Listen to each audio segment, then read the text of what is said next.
Hi friends, இன்றைக்கி வந்து நம்ம முட்டையை வச்சு ஒரு முட்டை சில்லி தாங்க பார்க்க போகிறோம். அதுக்கு வந்து நான் வந்து 3 முட்டை எடுத்திருக்கேன்.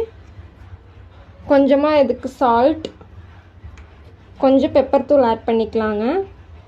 இதை வந்து நல்லா பீட் பண்ணிக்கலாம். கலந்து வச்ச முட்டையை நம்ம வந்து தோசைக்கல்ல ஊற்றி ஒரு ஆம்லேட்டாக சுட்டுக்கலாங்க.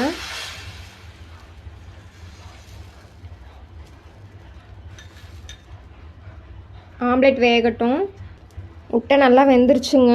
எண்ணெய் ஊற்றி திருப்பி போட்டுக்கலாம். முட்டையை வந்து நம்ம வந்து ஒரு பிளேட்டில் மாற்றிக்கலாங்க.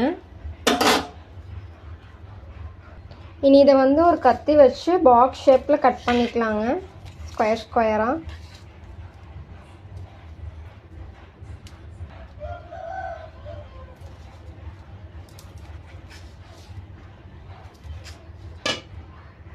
நம்ம குட்டி குட்டியாக கட் பண்ணி வச்சிருந்த முட்டையை நம்ம வந்து எண்ணெயில் போட்டு பொரிச்சுக்கலாங்க.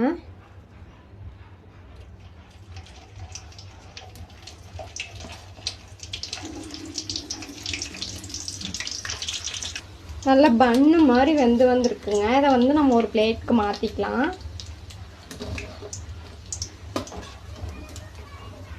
அடுத்து நம்ம வடைச்சட்டியில் கொஞ்சமாக ஆயில் ஆட் பண்ணிக்கலாங்க.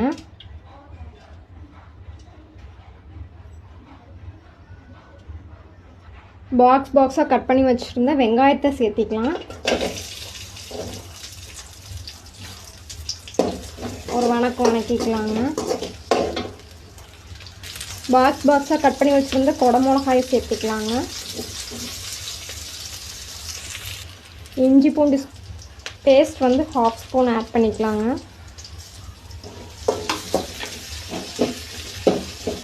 ½ ஸ்பூன் மிளகாத்தூள், கரம் மசாலா தூள், மல்லித்தூள், உப்பு எடுத்து வச்சுருக்கேங்க. இதையும் நம்ம சேர்த்திக்கலாம். 1 table spoon soya sauce, 1 table spoon tomato ketchup, இதையும் நம்ம வந்து ஆட் பண்ணிக்கலாங்க.